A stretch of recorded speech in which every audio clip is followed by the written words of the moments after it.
¿qué tal amigos? Muy buenas tardes. Un gusto como siempre saludarles nuevamente aquí a través de la plataforma de la comunidad Piensa San. Recuerden, información con la firme intención de poder compartir con todos ustedes tips, datos con los especialistas, en este caso el Grupo Médico Central, para que ustedes sepan sobre varias enfermedades y sepan cómo cuidarse. Y el día de hoy me es muy grato, primero agradecer que nos haya abierto las puertas aquí del espacio, de su lugar de trabajo, de valoración de pacientes, y también en esta integración al Grupo Médico Central, darle la bienvenida a la doctora Ana Paola López Venegas. Doctora, ¿cómo estás? Muy buenas tardes. Muy bien, Juan Bernardo, muchas gracias por la invitación y muchas gracias al Hospital Central. Gracias, doctora. Pues, doctora, saber de ti, de dónde eres originaria, ¿cómo fue que te nació la chispa de estudiar medicina? Ok, soy originaria de la Ciudad de México. Por cuestiones personales de salud fue que decidí estudiar medicina. Okay. Posteriormente, pues me encantó la parte de la oftalmología y su relación con la parte sistémica, pues en la especialidad de retina y vitrio. Ok, en ese sentido que dices la oftalmología con la relación a todo un sistema, todo el organismo. Muchas veces pensamos que el tema del ojo, que el tema de la cavidad bucal es un tema aislado, es una situación aislada a que mi cuerpo tenga un equilibrio. ¿Qué fue lo que te llevó esa chispa que tú ahorita nos decías, un tema de salud, a identificarte con la oftalmología? La parte de la rehabilitación visual, la gran satisfacción que te da al ver a un paciente que de no ver nada prácticamente, de retirarle el parche y que su panorama ante la vida, su independencia como persona, pues se ve modificada en una forma, ahora sí que formidable, ¿no? Claro, ¿no? Yo creo que muchas vueltas de la página de un paciente que de pronto una persona que tiene una limitante visual, le cambias totalmente, ¿no? Qué bueno, y ahorita vamos a estar platicando de algunos casos al respecto. Doctora, ¿dónde te formaste? ¿Dónde estudiaste la Facultad de Medicina como tal? Estudié medicina en la Escuela Superior de Medicina del Instituto Politécnico Nacional. Okay. Posteriormente hice mi internado en el Instituto Nacional de Nutrición Salvador Subirán. Okay. Y cursé la especialidad de oftalmología en el Instituto de Oftalmología Conde de Valenciana, donde tuve la fortuna de ser jefa de residentes. Y ahí hice la subespecialidad también en retina y vitrio. Ok. Nos hablas de la especialidad retina y vitrio. ¿A qué se refiere esta subespecialidad? ¿Es una subespecialidad reciente? ¿Ya tiene tiempo aquí en nuestro país? ¿Qué tipo de enfermedades atiende? ¿Cómo es que llega a esta atención ya más específica en los pacientes? Ok, Juan Bernardo, mira, permíteme, aquí tengo una esquemita del ojo. Ok. La retina es una parte del ojo que cubre, o es una capita que cubre la parte interna del ojo, ¿no? Ok. Y vitrio se refiere al gel o a la gelatinita que le da la forma al ojito, ¿no? Entonces es vitrio y retina y vitrio. Ok, digamos que es lo que le da la consistencia al globo ocular, como comúnmente le da la forma, ¿no? Como le llama. Ajá. Porque muchas veces escuchamos, se le desprendió la retina, Ajá. ¿no? Y la gente pudiera imaginar un gel saliendo del ojo. No, es como mencionas, el desprendimiento de retina, pues es la separación de la retina de las paredes internas del globo ocular, ¿no? Usualmente debe estar adherido a todas las paredes del globo ocular y cuando se desprende, pues es la separación de... Ok, perfecto. Pues amigos, como se darán cuenta, la doctora Ana Paola Rojas, médico especialista en oftalmología y subespecialista en retina y vitrio, es una persona con toda la capacidad para la plática del día de hoy. Nuestro tema es retinopatía diabética. Doctora Ana Paola, ¿por qué escoger ese tema? Fíjate, Juan Bernardo, que la retinopatía diabética actualmente es la principal causa de ceguera irreversible en personas económicamente activas. Ok. Y bueno, ya como tú sabrás, la diabetes es un problema de salud pública, ¿no? De hecho, en la última encuesta nacional de salud del 2018, de los 82 millones de personas mayores de 20 años, pues 10%, de 10 a 11% de las personas tenían diabetes. De hecho, todos tenemos un familiar o una persona conocida con diabetes, y realmente cuando la diabetes afecta la salud visual, tiene un gran impacto en la calidad de vida del paciente. Ok, perfecto. Pues mira, como bien dices, ¿no? Un problema de salud pública en México, con todas las situaciones de obesidad, con todas las situaciones del gran número de personas con diabetes mellitus, pues vamos a hablar de una de las complicaciones de esta misma. Mira, doctora Ana Paula, vamos a aprovechar para saludar a Lore Cervantes, que cada martes que hacemos transmisión está presente. Nos indica que se corta mucho. Vamos a revisar ahorita, la conexión la tenemos nosotros estable en el tema de internet. Si es un tema de audio, ahorita que me indiquen también, si hay alguna situación de audio, me quito el cubrebocas y valoramos, pero bueno, también por un tema de seguridad es que tenemos el cubrebocas. Pero bueno, revisando ahorita, al parecer nosotros tenemos la conexión estable. Lore Cervantes, si hay alguna situación, te pedimos que por ahí revises también tu conexión a internet, y si no, aquí ajustamos. ¿Sale? Bueno, pues doctora, entrando ya en este panorama y con el dato que inclusive ahorita nos dabas, ¿no? Del impacto en cuestión económica de la ceguera en personas que activamente están todavía con esta dinámica económica. La retinopatía diabética, ¿qué es? ¿Cómo se diagnostica? ¿Qué factores de riesgo tenemos? Empecemos por el qué es, la definición. Bueno, la retinopatía diabética es una de las varias complicaciones que tiene la diabetes a nivel del ojo.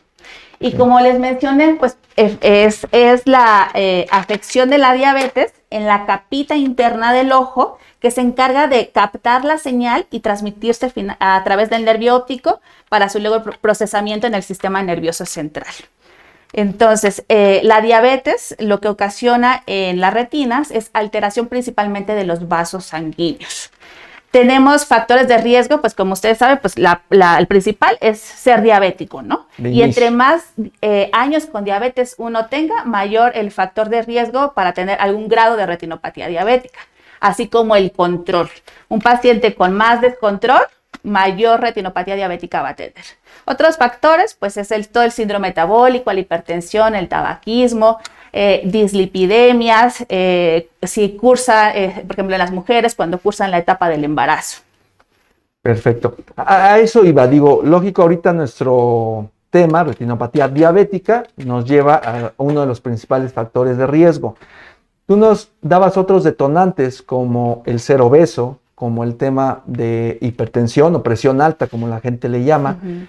¿Puede haber esas condiciones sin que se encuentre la diabetes afectando a los vasos sanguíneos a este nivel? Me refiero, ¿puede existir solo la retinopatía sin ponerle el apellido de la diabetes?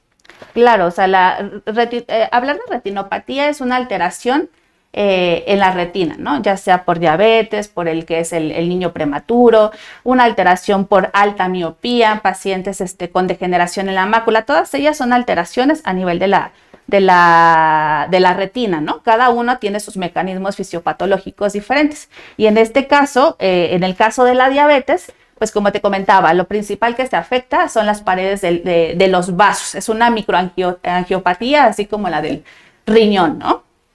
De hecho, 40% de los pacientes que tienen que presentan proteinuria o que tiran proteínas en la orina, pues puede tener algún grado de retinopatía diabética. Y de ahí, pues la podemos dividir en dos grandes grupos, ¿no? Aquella en fases iniciales que mencionamos que es no proliferativa, y aquellas cuando sigue evolucionando que se vuelve proliferativa, ¿no? En la no proliferativa tenemos que esos vasos, ese daño en la pared vascular ocasiona dilataciones saculares, que son los famosos microaneurismas. Entonces, al debilitarse también las paredes de los vasos sanguíneos, lo que va a ocasionar que el contenido del vaso que va en el vasito salga a través de las paredes de los vasos. Entonces, eso ocasiona pequeñas microhemorragias y salen proteínas y lípidos, formación de exudados, de los famosos exudados duros. Entonces, si sigue el curso de la enfermedad de la retinopatía diabética, pues tenemos que aumenta la presencia de isquemia y aumenta la lesión en los vasos. Y entonces, en respuesta a la falta de oxígeno en las capas de la retina, pues se forman los famosos neovasos, ¿no? Esos famosos neovasos, pues son, como su nombre lo dice, vasos nuevos que se encuentran en una calidad y una formación anormal, ¿no? Entonces, como son vasos anormales, estos tienen mayor frecuencia de sangrado, son más débiles, ¿no? Entonces, te rompen y entonces se presentan las famosas hemorragias vítreas. Como estos vasos se proliferan sobre la superficie de la retina, ejercen un mecanismo de tracción. Y entonces, pues tenemos el famoso desprendimiento de retina traccional por diabetes. Ok, entonces, y creo que hay que basarnos mucho en lo que ahorita nos dijiste. Hoy es vinculado a una complicación de la diabetes, pero retinopatía como tal es una afectación en los vasos sanguíneos a este nivel, en este tejido, por múltiples factores. O en alguna de las capas en general de la retina. De la retina, ¿no? Y qué importante lo que nos dices de situaciones de presión alta, de control de lípidos, de colesterol, de las grasas, como la gente que normalmente lo llaman, porque entonces a lo que el programa inclusive y la comunidad de Piensa Sano se ha dirigido es prevenir. No porque yo no tenga diabetes, no voy a pensar en que en algún momento padezca retinopatía. Claro. Otras condiciones me pueden llevar a lo mismo. Y ahorita nos decías cómo se va dando esta lesión en las paredes de los vasos sanguíneos. Como tal, se compromete la circulación de la sangre en este tejido. Se va a otra parte, por así llamarle. El cuerpo y el tejido es muy sabio, forman nuevos vasos sanguíneos, pero va a llegar el momento en que no es suficiente esta circulación, esta irrigación, y puede complicar en una ceguera, ¿no? Que entiendo es el punto más complicado. Esta situación puede ser reversible, esta lesión puede, además de identificarse, ahorita nos dices, ¿no? ¿Qué es oportuno? ¿Qué estudio hacen? ¿Puede ser reversible? En fases iniciales, sí, como lo comentas muy bien, Juan Bernardo, lo más importante es la prevención y el control de la enfermedad sistémica. Es muy importante que los pacientes con diabetes conozcan sus metas de buen control de la diabetes. Muchas veces se van con la idea de solo la glucosa en ayunas o el valor de 100, o te dicen, doctora, no, sí, yo estoy controlado, tuve 100. Pero al momento que uno le pregunta algo que es muy importante, que se llama hemoglobina glucosilada, muy pocos pacientes diabéticos saben qué es y sobre todo qué valor debe tener. Entonces, lo primero que le hacemos hincapié al paciente es conocer sus valores y conocer qué es lo normal, ¿no? O sea, no solamente irse con la idea de que el doctor le dijo que estaba bien, ¿no? Siempre les digo, sí, pero pregúntale cuándo, ¿no? Entonces, de ahí muchas veces nos vamos dando la idea, o sea, cuando vamos preguntando al paciente, pues que realmente es un paciente pues que ha tenido muy pobre control, ¿no? Entonces ahí es de las cosas más importantes del control de la enfermedad sistémica. En cuanto a la prevención, todos los pacientes con diabetes, bueno, hablando como ustedes sabrán, ¿no? Hay diabéticos a grandes rasgos tipo 1 y diabéticos tipo 2. Los pacientes diabéticos tipo 1 son los que usualmente son de inicio temprano. Entonces, ellos, su primera revisión oftalmológica para prevención de retinopatía diabética tendrá que ser de 3 a 5 años después del diagnóstico. Claro, hay sus variantes de acuerdo a sus demás enfermedades sistémicas. En el caso del diabético tipo 2, la primera revisión oftalmológica, y esto es súper importante, es al momento del diagnóstico. ¿Por qué al momento del diagnóstico? Porque se considera que un paciente que ha sido diagnosticado con diabetes al menos lleva 5 años de diabetes y no lo conocía. Entonces, por ende, debe también en porcentajes de incidencia de retinopatía diabética, pues sabemos que al menos el 27% de la población después de 5 años con diabetes va a presentar algún grado de retinopatía diabética. Entonces, por eso que se debe hacer al momento del diagnóstico. Incluso, Juan Bernardo, nos ha tocado pacientes que el diagnóstico de la diabetes se lo hemos hecho a través de los ojos. O sea, llegan, no doctora, veo mal, veo borroso, veo telarañitas. Entonces, lo revisamos, le hacemos el famoso fondo de ojo y oh sorpresa, ¿no? Le digo, eres diabético. Y me dicen, no doctora, no soy diabético, me hice apenas los estudios. Le digo, eres diabético, necesitas hacerte todo tu chequeo, tu hemoglobina glucosilada, la función del riñón y todo. Y efectivamente, son pacientes pues que tienen años de diabetes, a tal manera que ya llegan con complicaciones de desprendimiento de retina o hemorragia vitrea. Y fíjate la relevancia del inicio de la plática, lo que dijiste de la importancia del ojo en un tema sistémico, cómo a través de esta valoración oftalmológica puedes diagnosticar una situación sistémica. Y digo, no solo por magia, por encontrarlo, sino por la prudencia que deben tener todos nuestros amigos de saber que si ya tienen una implicación de no ver bien, aguas, puede tratarse de un tema sistémico que ya está afectando lógicamente a este nivel, ¿no? Entonces, es de suma importancia que todos los amigos que nos están viendo consideren si hay factores de riesgo, familiares diabéticos, sintomatología que yo ya sospecho, no se vaya nada más a veces con el chequeo del glucómetro capilar, con la química sanguínea que pensamos que con un nivel menor a 110 estamos sin problema, sino la hemoglobina glucosilada que tú ahorita ya nos dijiste, la importancia de detección y sobre todo del correcto control en este valor.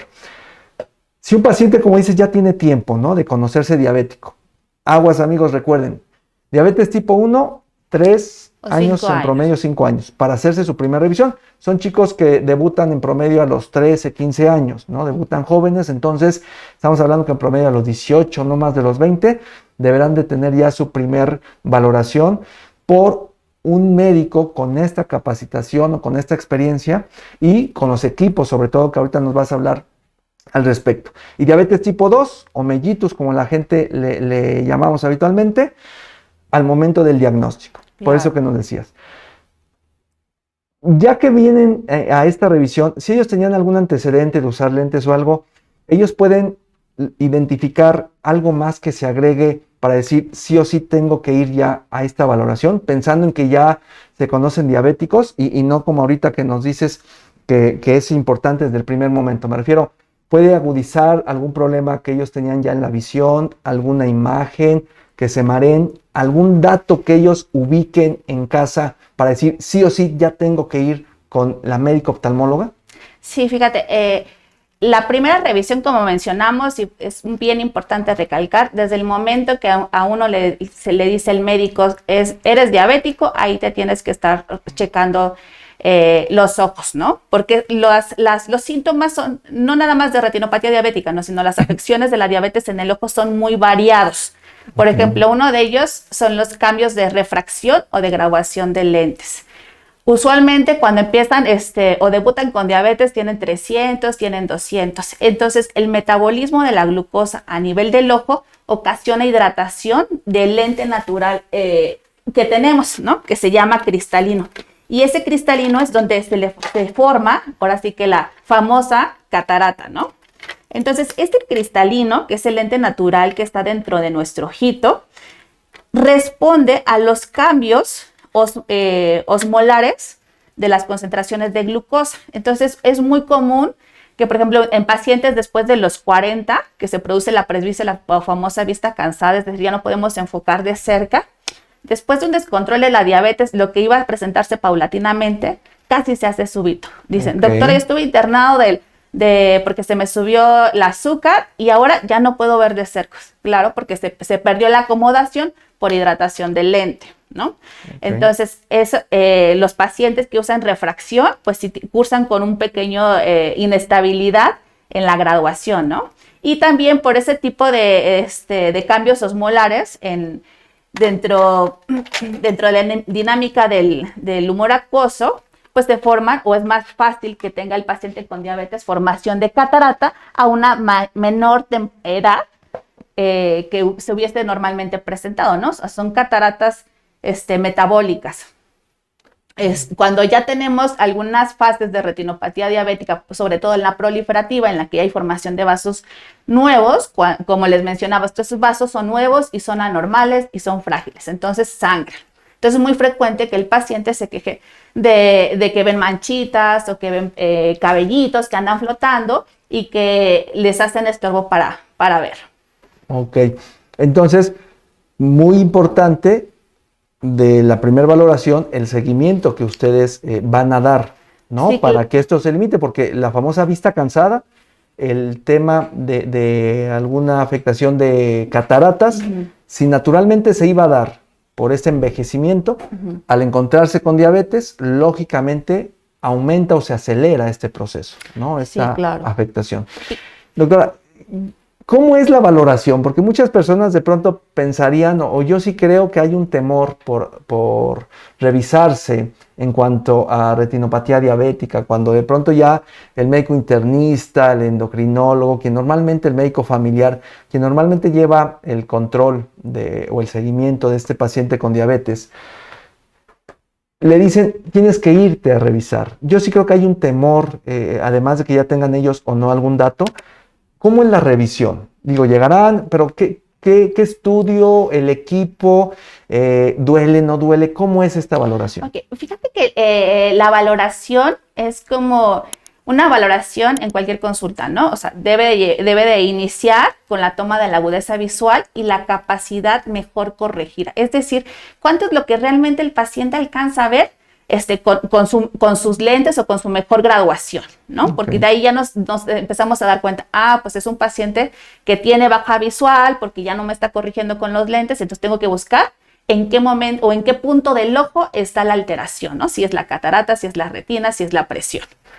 Entonces, después de la agudeza visual y de la refracción o para ver la capacidad visual, ya pasamos a la biomicroscopía, que es la revisión del segmento anterior en la que, por ejemplo, vemos detalles de la córnea, alteraciones en el cristalino, calidad de la lágrima. Sabemos que el paciente con diabetes también tiene mayor tendencia a resequedad o a presentar un ojito seco un poquito más que en la población en general, ¿no? Después de esto es también muy importante tomar la presión intraocular. Okay. Para tomar la presión intraocular necesitamos utilizar anestesia, ¿no? Okay. Porque pues es un mecanismo en el cual hay un contacto con la córnea y de esta forma pues se toma, se mide la resistencia y se infiere pues una presión intraocular. Okay. ¿No? Porque recordemos que otra alteración que también produce la diabetes en el ojo es el glaucoma neovascular. Que fíjate que es un glaucoma súper agresivo y que en cuestiones de días puede acabar con la visión de forma irreversible. Okay. Posterior de eso, colocamos unas gotas que van a hacer una dilatación de la pupila para que uno pueda observar por completo la retina. Okay. Esas gotitas tardan en hacer efecto como unos 20 minutos y su efecto dura como 4 horas. Entonces son 4 horas que hay que decirle al paciente que no tiene que venir manejando, que si va a regresar a su trabajo, bueno, que ya no puede regresar al trabajo porque a lo mejor se le imposibilita ver la computadora o realizar sus actividades. Entonces el paciente tiene que no venir manejando y destinar el tiempo después de su revisión para ya estar en casa, ¿no? Porque va a tener visión borrosa. Entonces, ya con la dilatación de la pupila, pues observamos ya el resto de la retina, ¿no? La coloración del nervio óptico, el trayecto de los vasos, la presencia o no de hemorragias, microexudados o microaneurismas, ¿no? Ok. Entonces, realmente, y creo que muchas personas nos hemos expuesto a una valoración por oftalmología, por una médica oftalmóloga.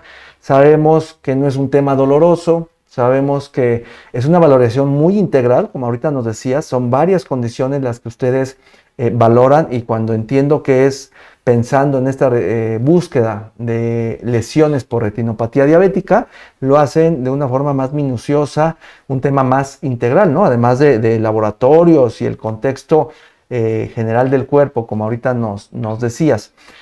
Ya encuentras una lesión propia de retinopatía diabética. ¿Qué sigue en el paciente?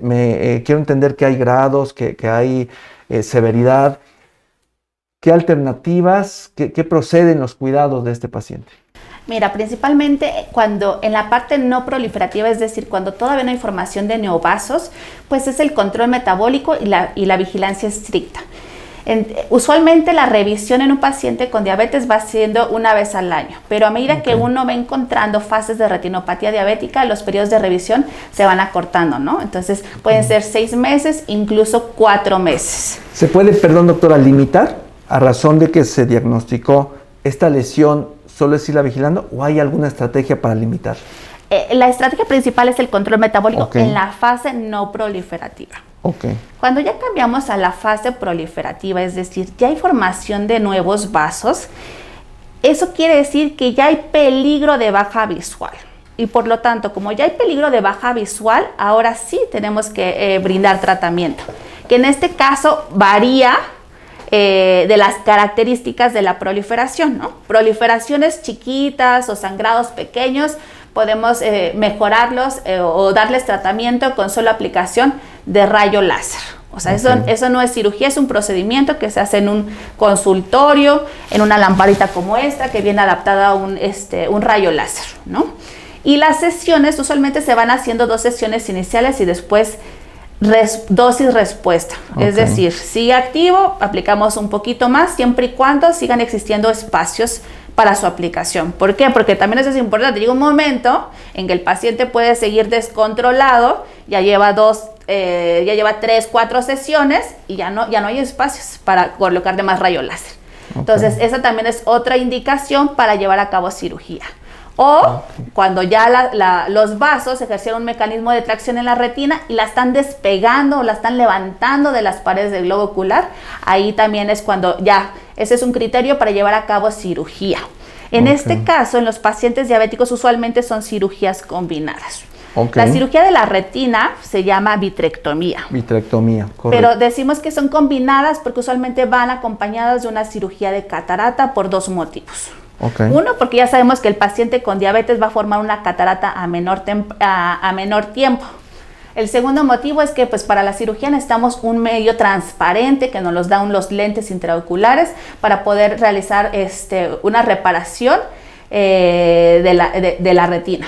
Y el tercero es porque la misma cirugía de la retina puede exacerbar un poco la formación de la catarata. Entonces siempre llevamos a cabo pues, cirugías combinadas que se abrevian facovitrecto. A lo mejor lo habrán escuchado, facovitrectomía o facomulsificación más vitrectomía, ¿no? Y durante esa cirugía, ya en la vitrectomía, pues lo que hacemos es remoción de las membranas, quitamos la parte de la hemorragia y aplicamos rayo láser por dentro del ojito. Entonces aquí el rayo láser es una parte de la cirugía. No es que porque también a veces el paciente tiene idea de que la cirugía es con rayo láser, que hay cirugías exclusivamente con rayo láser, pero para otros padecimientos. En este caso de las cirugías de retina, es una parte el láser en toda su cirugía.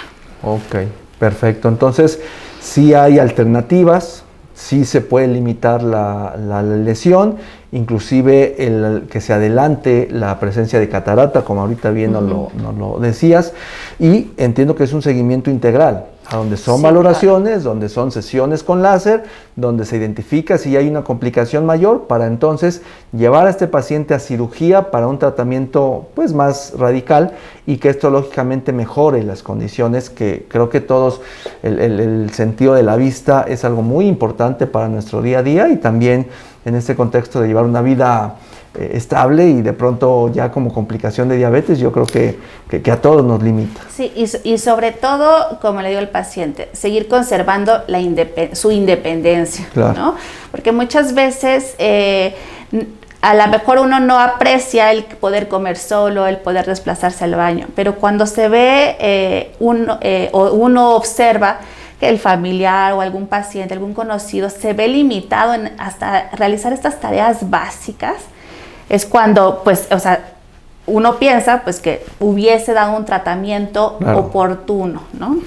Claro, y que ahí va mucho el qué tan caro es, ¿no? Porque muchas veces no vamos al médico especialista con la oftalmóloga pensando en que me va a decir que me va a operar y cuánto dinero es. Yo creo que no hay una condición de la salud que se pueda evaluar conforme al dinero, ¿no? Porque cuánto vale ver, pues yo creo que para todos es un tema invaluable. Sí, claro. ¿No? ¿Y cuánto vale tu independencia? Claro. ¿No? En esas tareas tan básicas. Y por ello creo que es muy recomendable, amigos, que se acerquen en este caso, por ejemplo, a la doctora Ana Paola López, médico oftalmóloga especialista en retina y en vitro, para que además de poder identificar, les dé estas alternativas. platiquen inclusive de las factibilidades económicas y sepan ustedes que son tratamientos muy factibles, que están a la mano de todos ustedes. Son tratamientos, entiendo, ambulatorios, que no requieren de muchos días de hospitalización, supongo que los cuidados pertinentes por el procedimiento. Sí, como dices, son tratamientos ambulatorios, es decir, de entrada por salida, no necesitan internamiento. Y la recuperación en las cirugías de catarata es rapidísimo, ¿no? Al día siguiente te quitan el parche y ¡guau! Ya mejoró la visión. En el caso de las cirugías combinadas o cirugías de retina, la recuperación es un poco más lenta. Usualmente le explicamos al paciente que nos podemos llevar hasta un mes en la recuperación, en el que al principio va a ir viendo borroso y poco a poco, a medida que la inflamación y las estructuras permanezcan en su lugar, pues va a ir mejorando la visión, ¿no? Ok. Perfecto. Mira, doctor, aprovechamos para saludar a la gente que nos está siguiendo.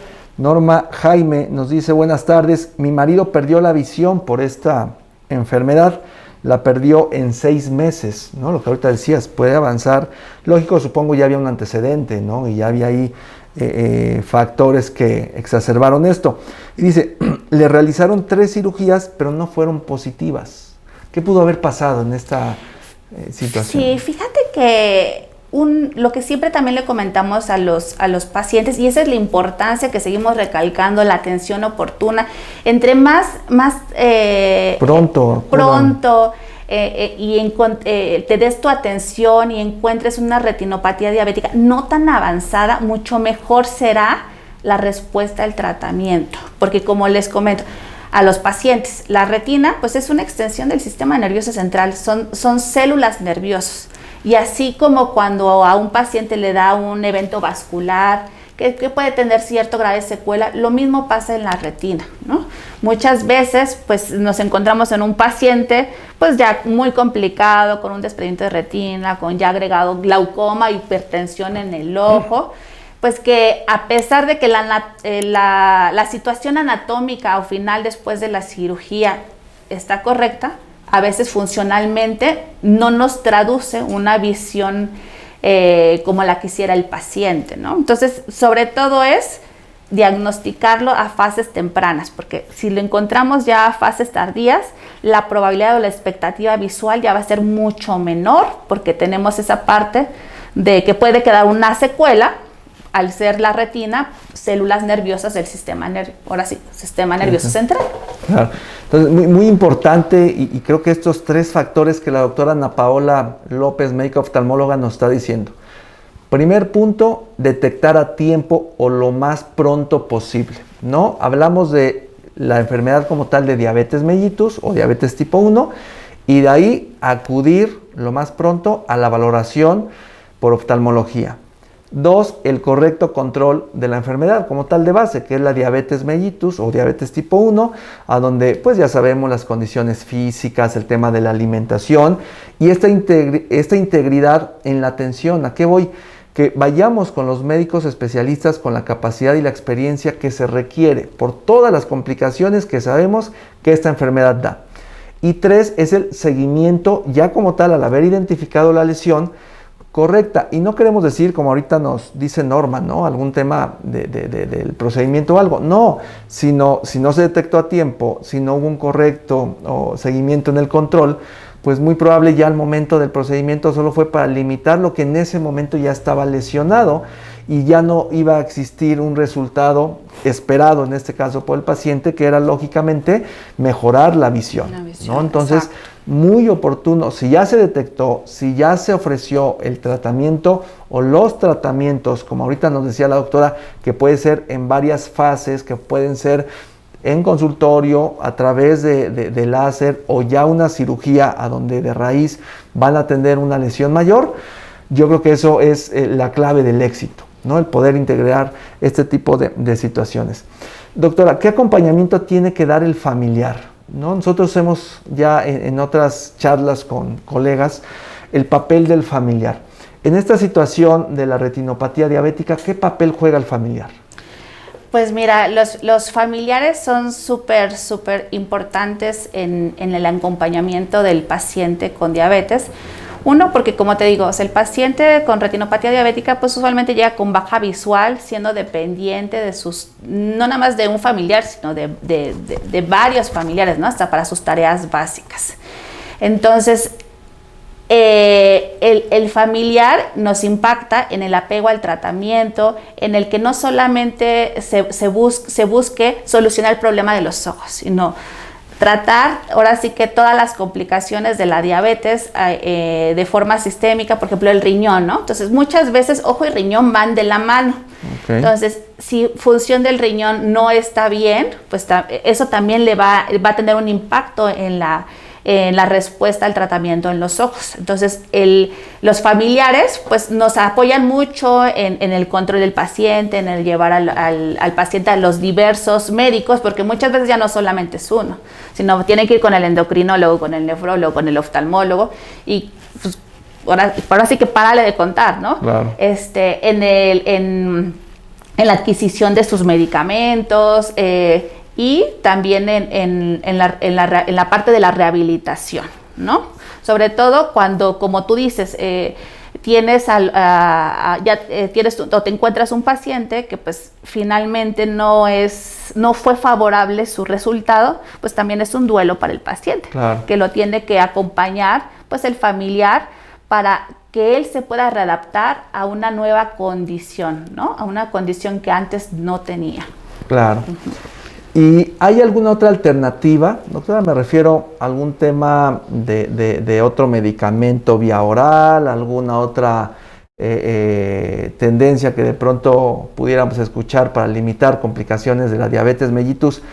¿Hay algo diferente a acudir a un consultorio con mi médico oftalmóloga de confianza que limite que yo padezca la complicación de retinopatía diabética? ¿A qué te refieres? ¿A tratamientos alternativos? Alternativos, hay otras terapias, ¿no? que pudieran coadyuvar a mantener el tejido en algún sentido. Como te digo, la diabetes no... en cuanto a la retina, pues da la retinopatía diabética. Pero hay otra situación que también afecta a la retina que se llama edema macular, ¿no? El edema macular, o sea, la mácula son 5 milímetros de la retina y que es responsable de la mayor visión del ojito, ¿no? Entonces, así les explico luego a los pacientes, como retiene líquido las piernas, los párpados, demás tejidos, la retina también retiene líquidos y eso se llama edema macular. Entonces, para eso podemos ayudarle con medicamentos que se llaman antiangiogénicos, que muchas veces los pacientes lo llaman como vacunas. Ah, sí, me pusieron una vacuna, porque son inyecciones que van directas al ojo para que el medicamento sea depositado en la cavidad del vítreo, que es lo que ya observamos, para que se pueda disminuir el edema macular, ¿no? Otras terapias alternativas, no, la verdad es que no las recomendamos, solamente aquellas que han sido comprobadas su eficacia a través de diversos estudios son las que recomendamos y que son las que ocupamos, ¿no? Hay otra pregunta que también a veces la realizan los pacientes, es: doctora, ¿me puedo hacer un trasplante de retina? No.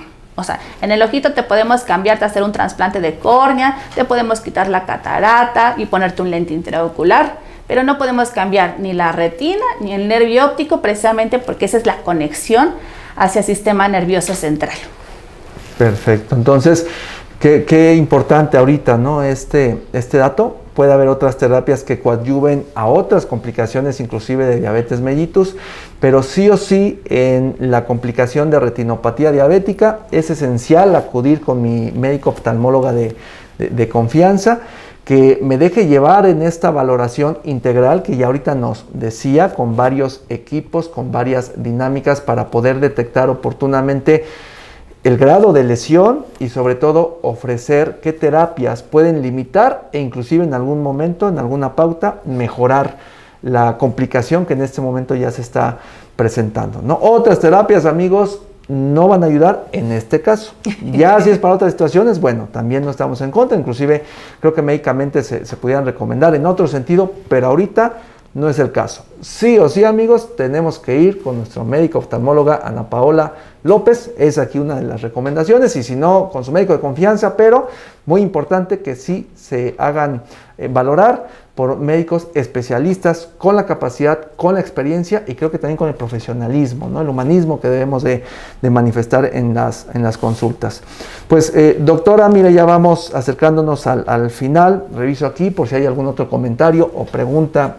Principalmente hasta el momento no veo algún dato más. Para todos los amigos que nos están siguiendo, están viendo la transmisión a partir de este momento, estamos hablando con la doctora Ana Paola López Venegas. Ella es médico oftalmóloga con especialidad en retina y vítreo, y el día de hoy nos está compartiendo lo referente a retinopatía diabética. Doctora, para ir cerrando, creo que toda la plática ha sido a través de recomendaciones, pero ¿con qué te quedarías? ¿Cuál es el último comentario que tú les das a las personas en tu consulta cuando ya vinieron por esta condición? ¿Cuál es ese? Dicen que lo más importante en una plática es cómo inicias y cómo terminas, que es lo que la mente graba principalmente.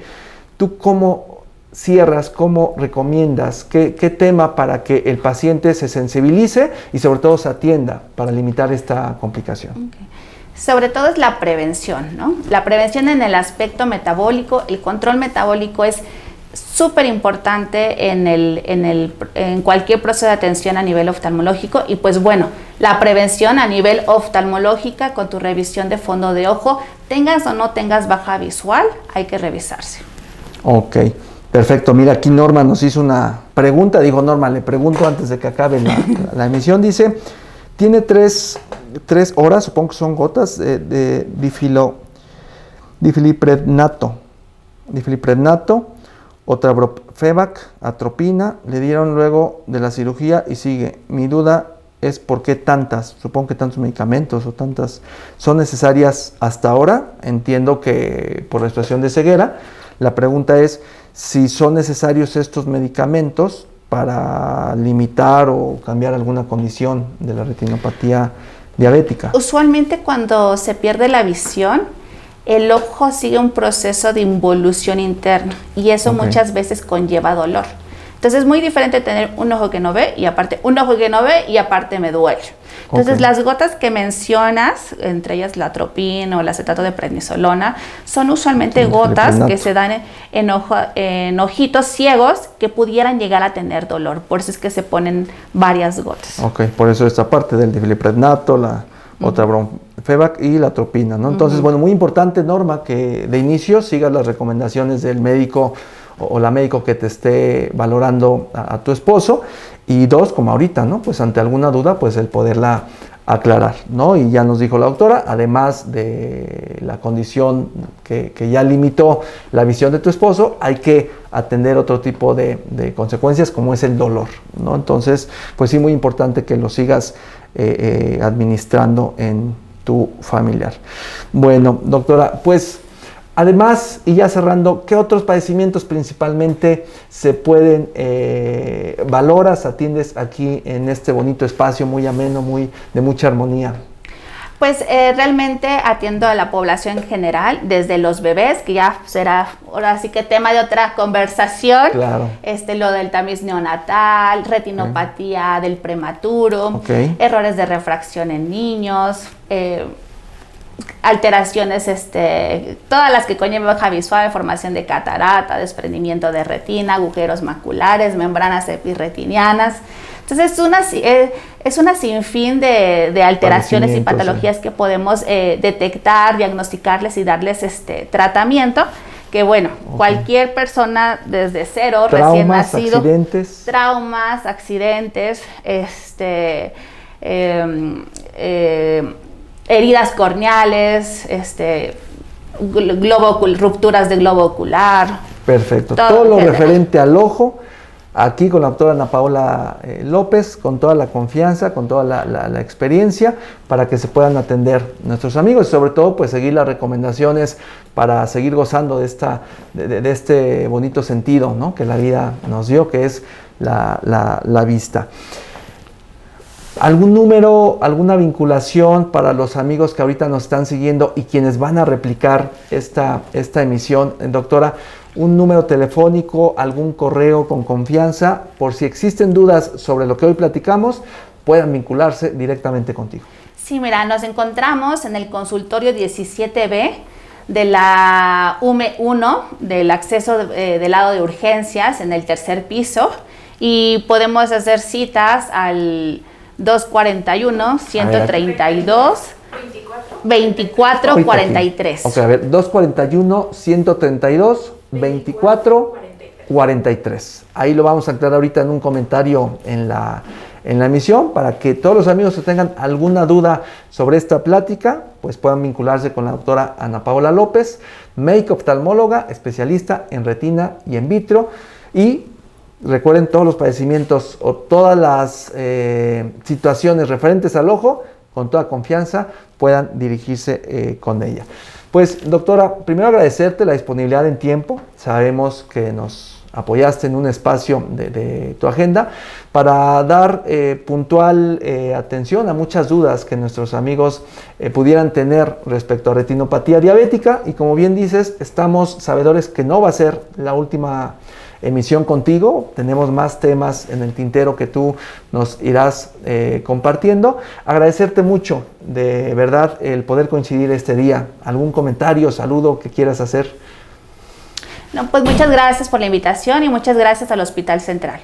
Gracias, Ana Paula. Pues, amigos, es así como vamos terminando esta emisión. Como siempre, doctora Ana Paola, gracias. Gracias a las personas que te ayudan aquí, que te apoyan en esta área de trabajo. Agradecerle mucho a Joaquín y a Moni, que se encuentran tras cámaras apoyándonos para llevar esta emisión con todos ustedes.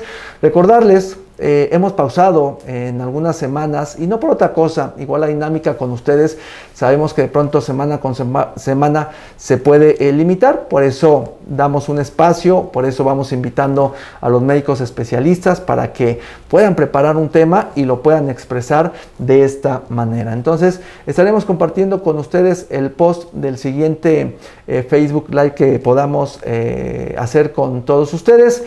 No me queda más que agradecer mucho la atención que nos brindaron, desearles como siempre lo mejor y decirles que nos saludamos muy pronto a través de la comunidad Piensa Sano y todas las demás redes que se vinculan a esta emisión. Muchas gracias, cuídense mucho y que tengan la mejor de las tardes. Luego.